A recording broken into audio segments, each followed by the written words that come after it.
Boa noite, boa manhã, boa tarde, boa madrugada, seja qual for o horário que você esteja assistindo a esse culto do Evangelho da Noite, que seja muito bem-vindo, muito bem envolvido, muito bem amparado e que possamos ter minutos valiosos reunidos agora, a partir de agora.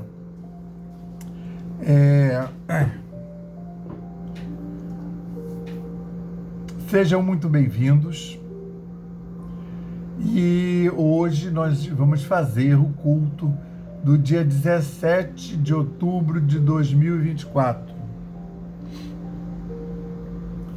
E vamos começar o nosso culto lendo uma página do livro Fonte Viva. Tá? E é a lição 36.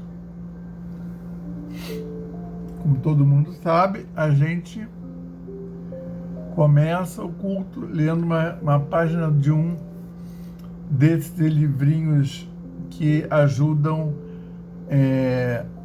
nos ajudam a sintonizar com o Altíssimo,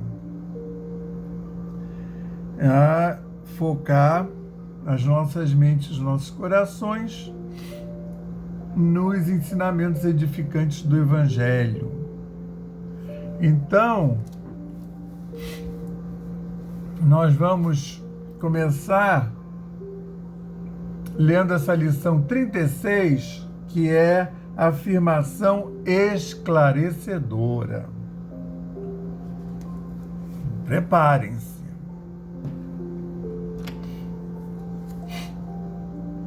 E não quereis vir a mim para terdes vida. Olha, e não quereis vir a mim para terdes vida. É bonito, tem tudo a ver com o que a gente vai estudar hoje na passagem do Evangelho. Engraçado, né? Que ele ouve eu falando assim, aí ele pensa que eu estou aqui, aí eu fico estudando, ajeitando a luz, aí o gato não aparece. Quando ele ouve eu falando assim mais alto para poder pegar no microfone, aí ele já sabe que começou o estudo do Evangelho. Aí ele vem e abre a porta e deixa aberta. Mas e tem tudo a ver com a que a gente vai estudar hoje, a afirmação esclarecedora. E não quereis vir a mim para terdes vida. Jesus em João, capítulo 5, versículo 40. Quantos procuram a sublimação da individualidade precisam entender, quantos procuram a sublimação da espiritualidade precisam entender o valor supremo da vontade no aprimoramento próprio. Tem templos e as escolas do cristianismo, os templos e as escolas do cristianismo permanecem repletos de aprendizes que vislumbram os poderes divinos de Jesus e lhe reconhecem a magnanimidade. Gostaram dessa? Magnanimidade. Caminhando, porém, ao sabor de vacilações cruéis. Creem e descreem, ajudam e desajudam, organizam e perturbam, iluminam-se na fé e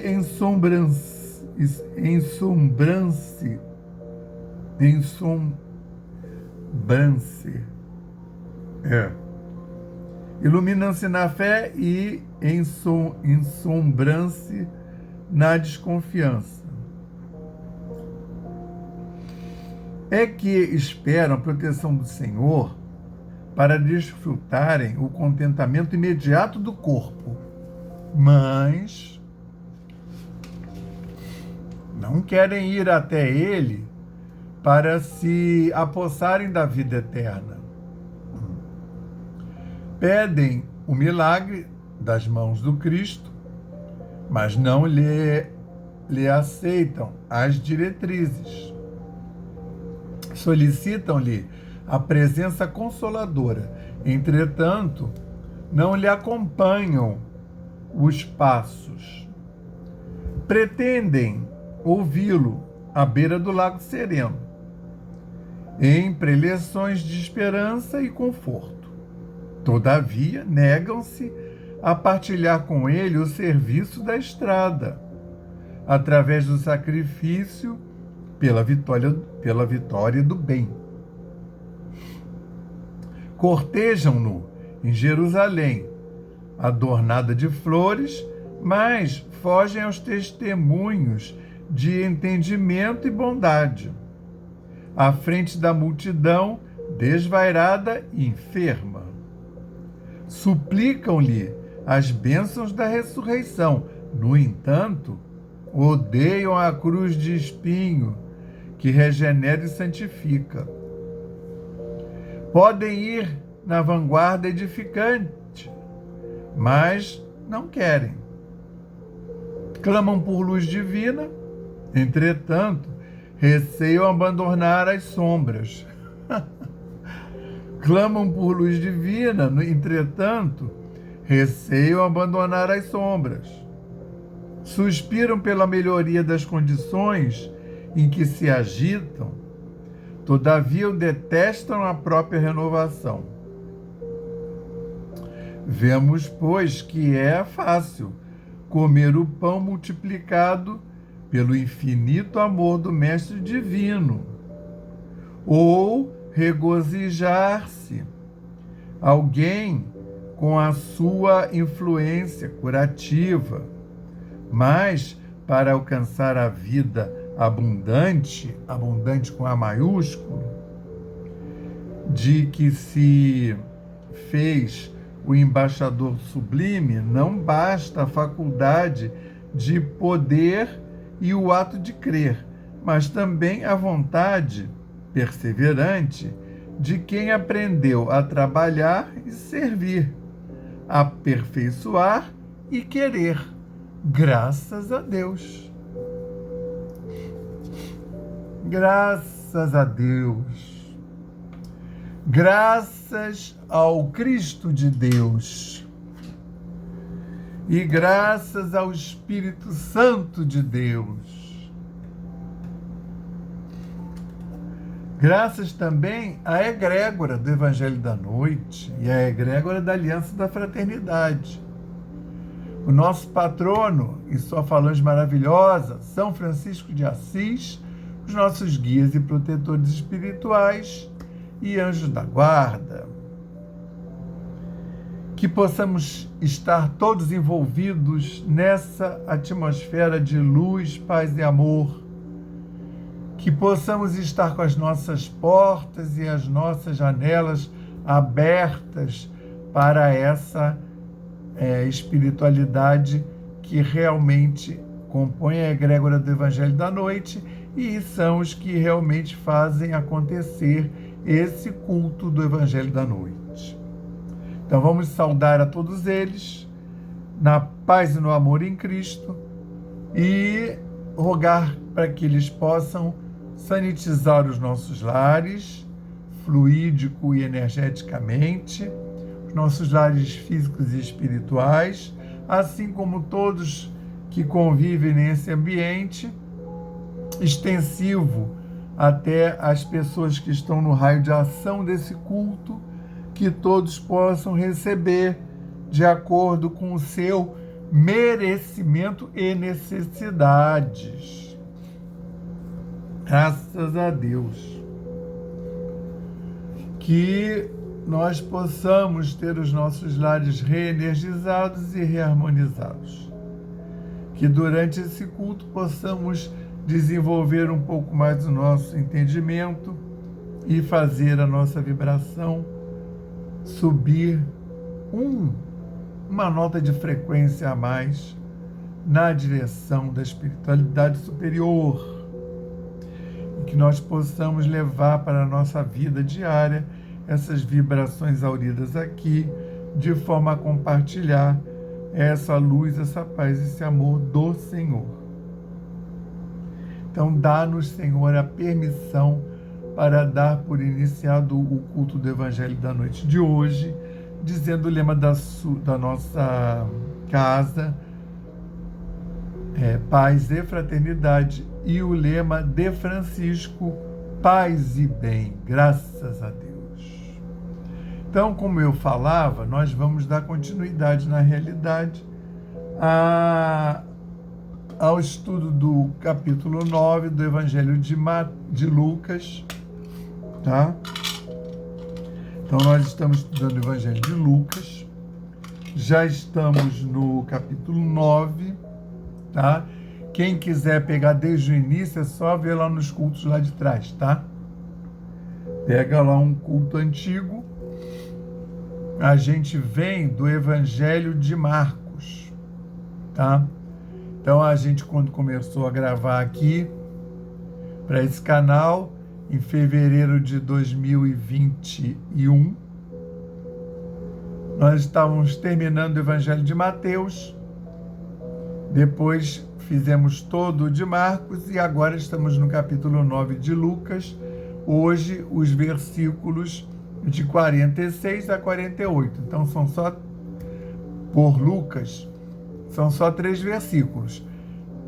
Essa passagem foi retratada pelos 2 outros sinóticos, só que Marcos narrou em 5 versículos e em Mateus também, tá? Em Mateus está em capítulo 18, 1 a 5, e em Marcos está no capítulo 9, 33 a 37. E ali ele relata o seguinte: surgiu um pensamento neles, sobre o qual deles seria o maior. Mas Jesus, vendo o pensamento de seus corações, tomou uma criancinha e colocou-a junto de si e disse-lhes: quem quer que receba esta criancinha em meu nome, a mim me recebe. E quem quer que me receba, recebe aquele que me enviou. Pois aquele que for menor dentre todos vós, esse será grande. É uma passagem conhecida.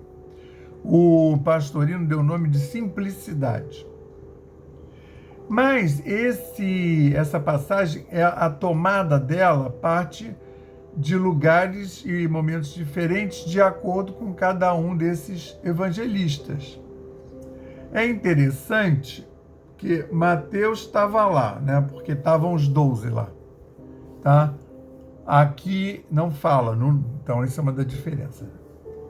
O Lucas, ele não aborda isso. Surgiu um pensamento neles, sobre qual seria maior, mas não diz onde eles estão. Já o Mateus fala: naquela hora chegaram-se os discípulos a Jesus perguntando: quem é então o maior no reino dos céus? Já vinham com essa questão lá de fora, tá? Então os 12 lá, tá? E aí, tendo chamado Jesus, uma criancinha, aí que Jesus... Então, alguém propôs a pergunta, né? Eles já vieram conversando do caminho. Segundo Mateus, chegaram lá e alguém perguntou. Eu apostaria que foi o Pedro. Se bem que o Pedro talvez ficasse meio desconfortável nesse tipo de conversa, né? O Pedro, o João e o Tiago maior, né? Talvez eles são os que subiram lá a montanha com o Cristo. Porque eles viviam ali acerca de Cristo, né? Isso aí talvez fosse uma questão mais dos outros apóstolos mais afastados. Já o Marcos, ele descreve assim: e chegaram a Cafarnaum, E estando ele em casa, perguntou-lhes: sobre que pensais no caminho? Então, é uma terceira visão, uma terceira proposta, né? E chegaram a Cafarnaum, né? Era a base do Cristo, supostamente o Cristo estava em casa, e estando ele em casa, ele, o Cristo, perguntou-lhes: sobre o que pensais no caminho? Como se, né, ele já não soubesse, né? E aí o que acontece? Não é uma coisa muito evoluída essa conversa, né? Até porque pressupõe o seguinte: na última vez, a lição estudada foi predição de morte. Então, assim, aí o Jesus falou e tal e coisa. O que ia acontecer com ele? Aí ficaram todos chocados na hora, mas você vê que não dura muito, né? Agora já estavam, ele morrendo, quem é que vai ficar no lugar? Aí, supostamente, é o maior. Então, quem é? Quem é essa figura dentre os 12, né? Quem vai ocupar o lugar do mestre, do Messias, do Rabino, né? Então, aí, o que acontece? Jesus perguntou para eles, aí qual foi a reação? Mas eles se calaram.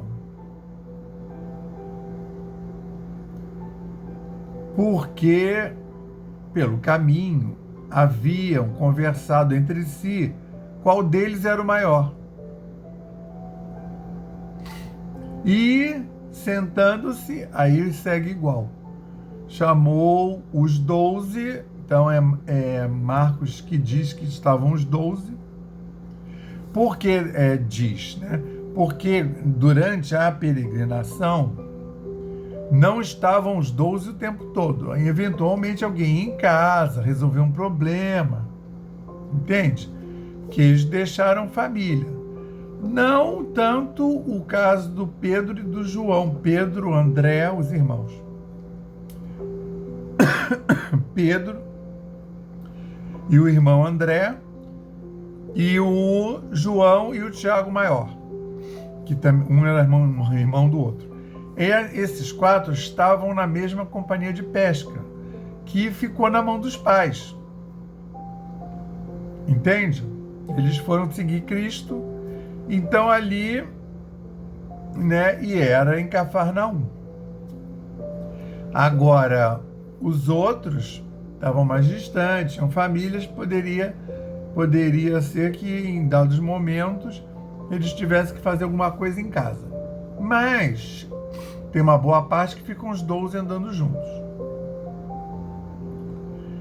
E como já está chegando num momento mais assim, aguerrido, quando Cristo entra em Jerusalém, estão os 12 lá. Vão os 12, até porque ele entra e ele ceia, né?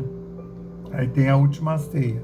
Então, esses eventos assim, que precederam a crucificação, estão os 12, né? No início do apostolado deles tanto é que o Cristo foi chamar um, chamar outro, em momentos diferentes, né? A melhor maneira de ver a adesão é em João, embora ele não mostre dos 12. Mas aí porque o João é um dos primeiros a ser chamado e é o próprio João que narra. No caso aqui, o Mateus está narrado o momento que Mateus é chamado, né? Que lá no Evangelho aparece como o convite de Levi.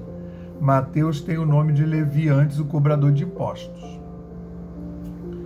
E o Marcos, esse Marco apóstolo, que tem uma questão se ele é o Marcos, primo do Barnabé, que aparece lá em Atos dos Apóstolos, quando começa a andar lá pelo Oriente Próximo, o Paulo e o Barnabé, eles vão para a ilha de Chipre, o Barnabé leva o sobrinho, e algumas pessoas dizem que o nome é Marcos, lá está Marcos, mas algumas pessoas dizem que é esse mesmo Marcos aí. Me parece que não. Inclusive são 3 Marcos diferentes. Ainda tem um terceiro. Porque o outro é novinho, é sobrinho do Barnabé.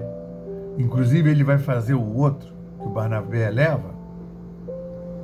Ele vai fazer um monte de coisas que o Paulo não vai gostar nem um pouco. Então, na segunda vez que eles saem, o tal do Marcos vai, mas depois ele volta no meio da viagem.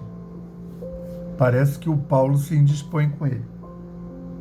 Agora, nada assim grave que o Paulo não fosse falar nunca mais, que mais à frente esse Marcos aí, lá do Atos dos Apóstolos, vai se juntar ao Paulo e ao Barnabé, né?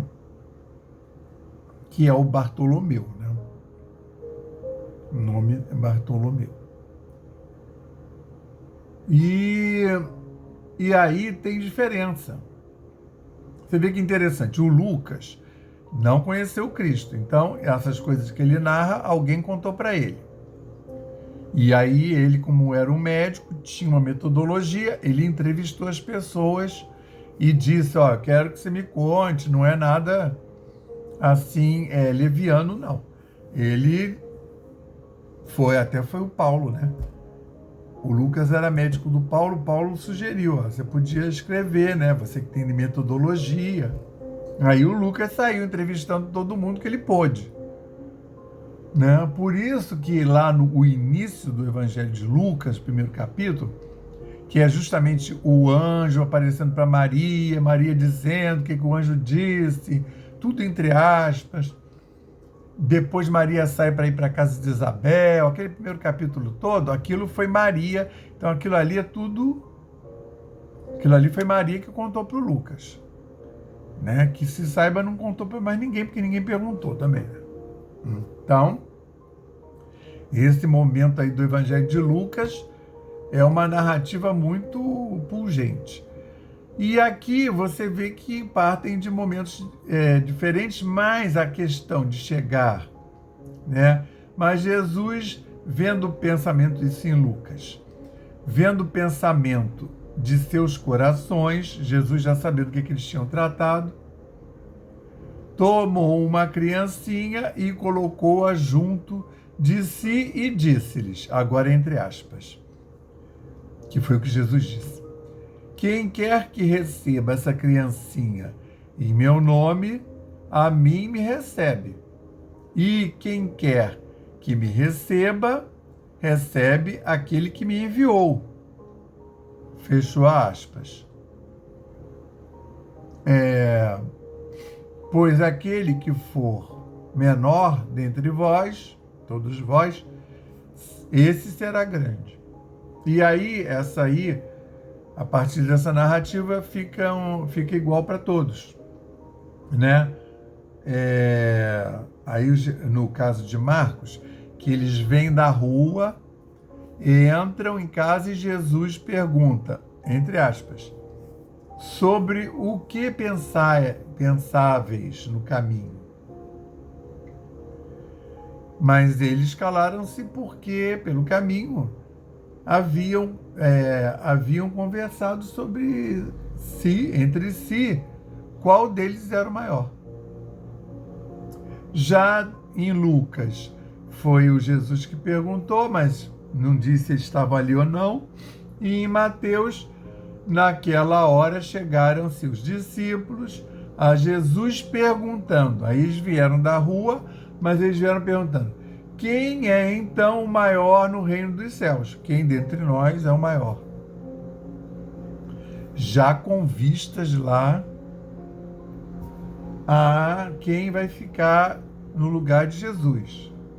Você vê que não é um pensamento nada evoluído, né?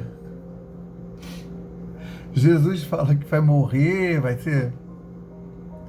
vai morrer assim de uma maneira trágica, vilipendiado. Na hora ficaram chocados, mas depois,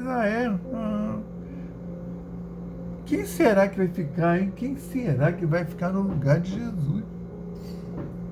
E tendo chamado Jesus uma criancinha, colocou-a no meio deles, sem Mateus, e disse: em verdade vos digo, que se não vos modificardes e não vos tornardes como as criancinhas, não podeis entrar no reino dos céus. Quem, portanto, se diminua,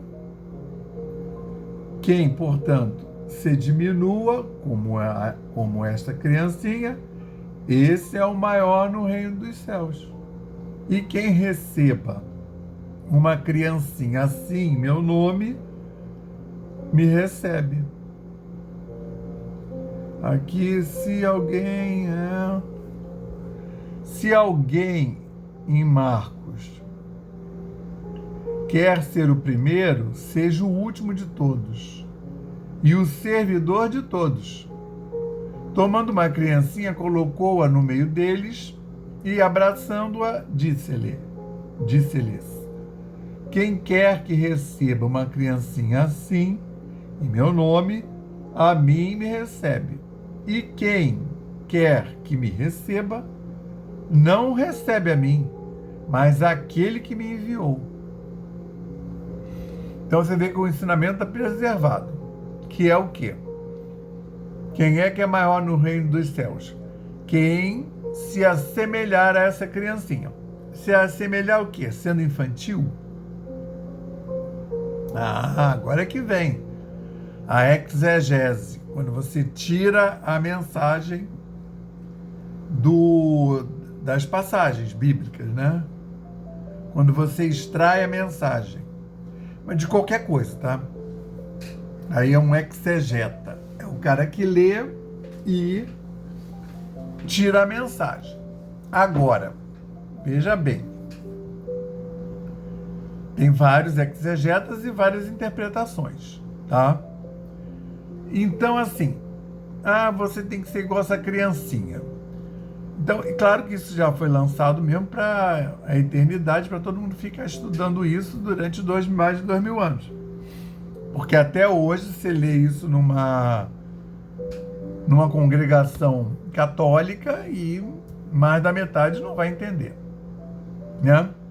Embora já seja um negócio estudado, aparece em missa, né? São poucos versículos, dá para ler na missa. E aí, quem quer que receba esta criancinha. Então, veja bem, tem dois momentos, né?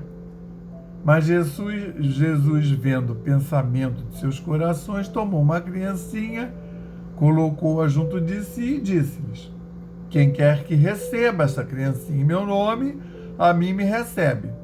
E quem quer que me receba, recebe aquele que me enviou. Pois aquele que não for menor dentre todos vós, pois aquele que for menor entre todos vós, esse será grande. E isso daí está em Lucas, tá? Mas a verdade é que antes, se alguém quer ser o primeiro, que seja o último de todos e o servidor de todos, isso em Marcos, que não tem nos outros dois.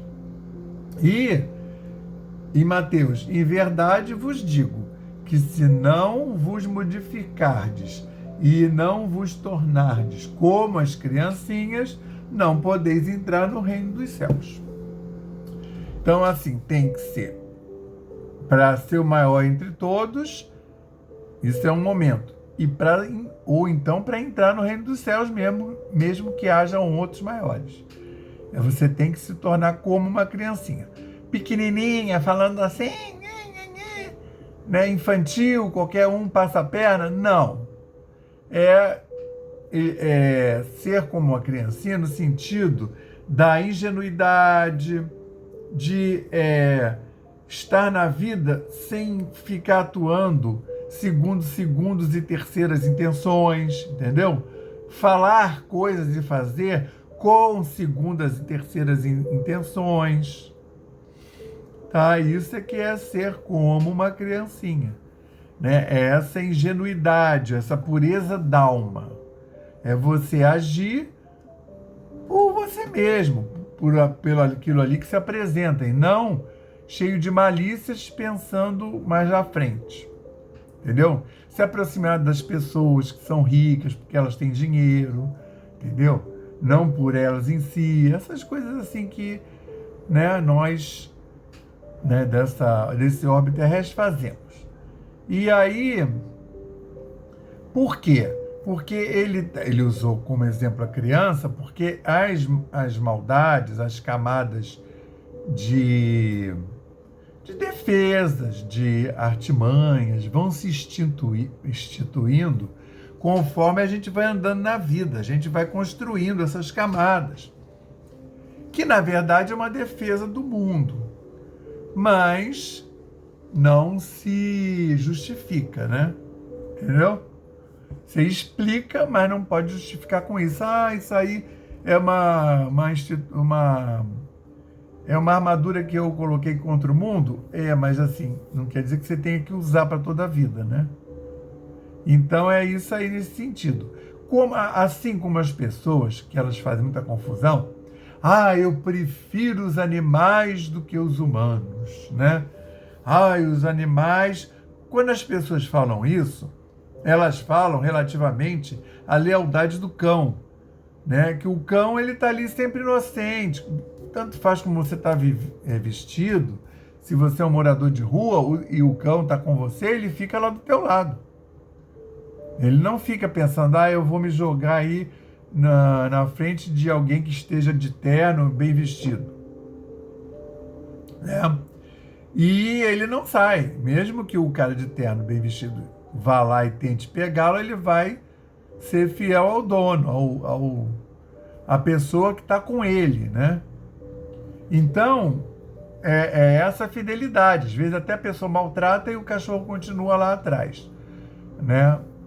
E aí as pessoas falam isso. Então, é uma confusão, né? O que as pessoas gostam do cão é justamente ele ser... ele não ter a maldade de revidar, de ficar zangado, né? É até por isso que as pessoas gostam menos de gato, né? Porque o gato você tem que saber tratar com ele. Como ele está mais próximo do ancestral dele selvagem, o gato, se você... Não o dono ele aceita. Mas se o vizinho, alguém que não tem laço de afetividade com ele, bater nele, ele guarda que você bateu. Né? O dono, ele aceita, até aceita. Vai ficar zangado, ficar uns dias afastado, mas depois ele volta. E o gato, ele é mais altivo, né? Então, assim, ele não é tão submisso quanto o cão. Então, você vê que as pessoas já gostam menos. As pessoas gostam do cachorro porque você pode fazer gato e sapato com ele. Entendeu? E aí, o que as pessoas dizem, eu prefiro os animais do que o ser humano, é porque o ser humano não é idiota e ele revida, né? Até seu filho, a criancinha, com o tempo, ela vai te responder. Se você não for legal com ela, ela vai te colocar contra a parede. Então, por isso que a gente tem que tomar essa... Eu adoro animais, inclusive aqueles que não vão interagir comigo, que eu sou biólogo, né? Se me apresentar um dragão de Komodo, eu tenho pena deles. Né, eles são vilipendiados, perseguidos e mal entendidos.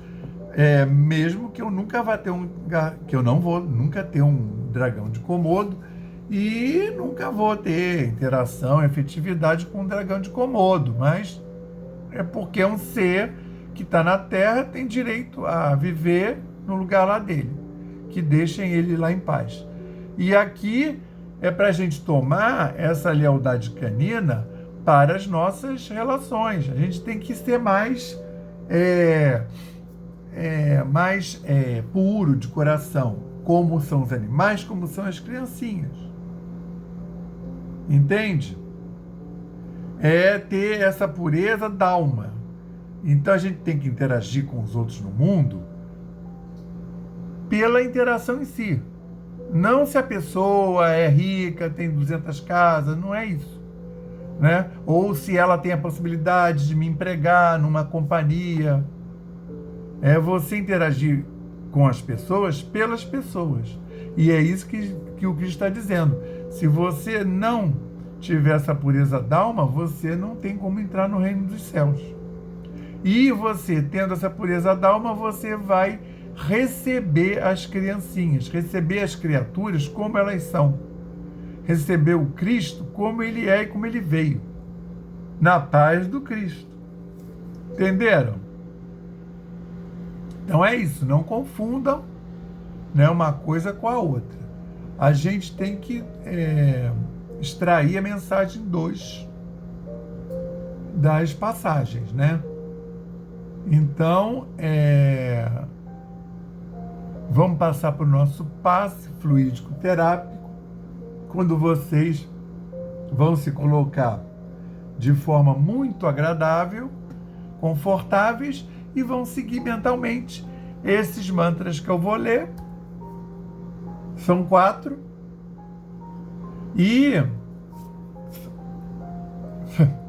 E vocês vão seguir mentalmente e dar abertura para o mentor de vocês darem um passe fluídico terápico em vocês.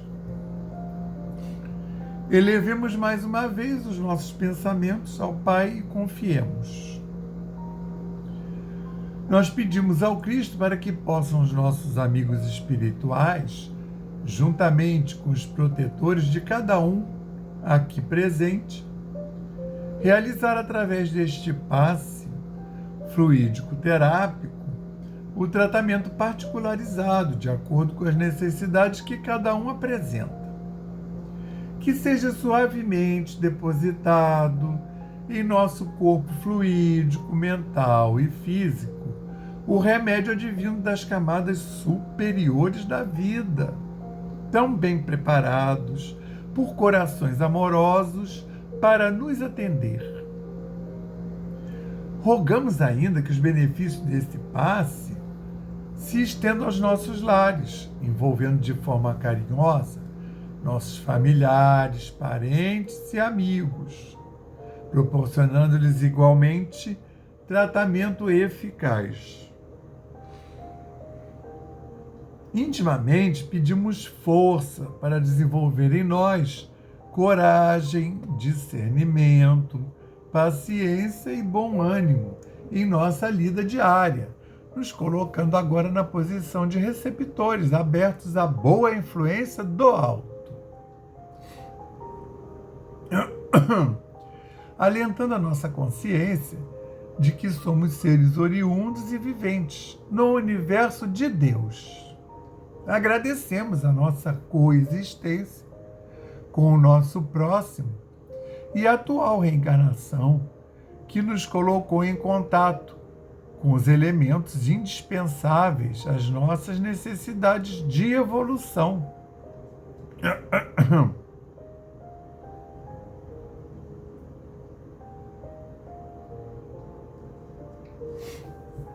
Rogamos inspiração para que possamos aproveitar a oportunidade da mesma, para exercitar o perdão e a busca sincera pela harmonização íntima, sem deixar de atender aos reclames da lei de progresso e evolução.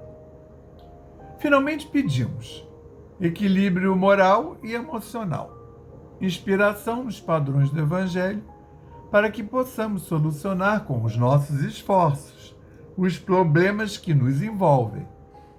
Resignação positiva sem estagnação. Compreensão para agir com amor, ação, sem ser subservientes. Proteção. Forças para manter a vigilância.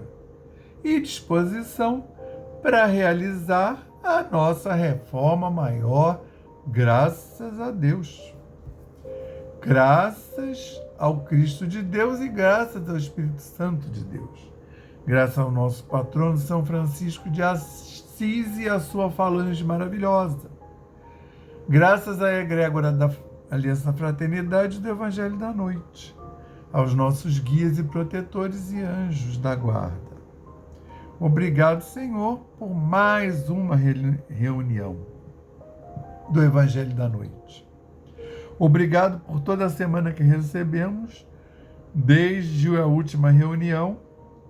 Obrigado por um maravilhoso convite para que aqui pudéssemos comparecer e obrigado por efetivamente termos podido comparecer e trazer essa egrégora, essa caravana do Evangelho da Noite para visitar os nossos lares, visitar e abençoar, de forma que durante essa visita os nossos lares foram higienizados e foram, Senhor, reenergizados e reharmonizados. Assim como também todos aqueles que estão no raio de ação desse culto.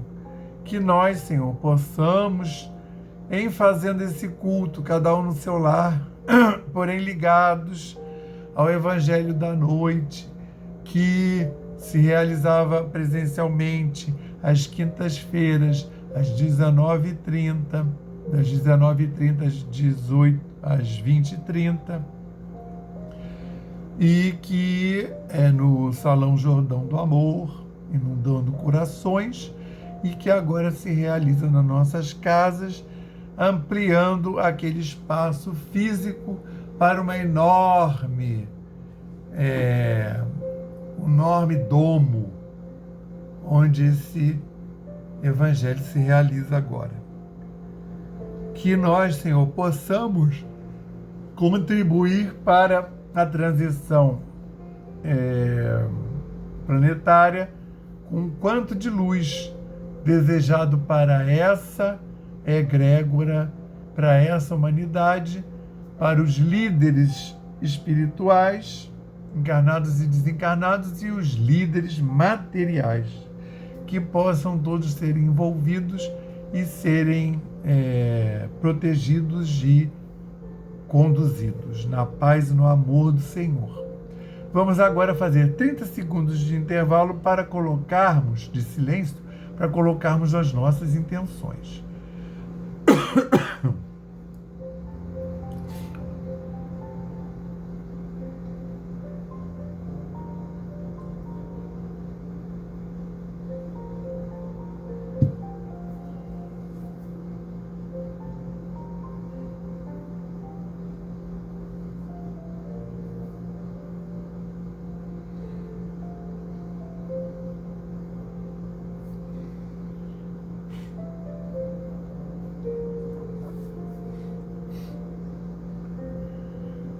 Que nosso Senhor Jesus Cristo possa nos dar a permissão para dar por encerrado o Evangelho da noite de hoje, dizendo o lema da nossa casa, paz e fraternidade, e o lema de Francisco, paz e bem, que tenhamos todos uma excelente semana, na paz e no amor do Senhor, graças a Deus.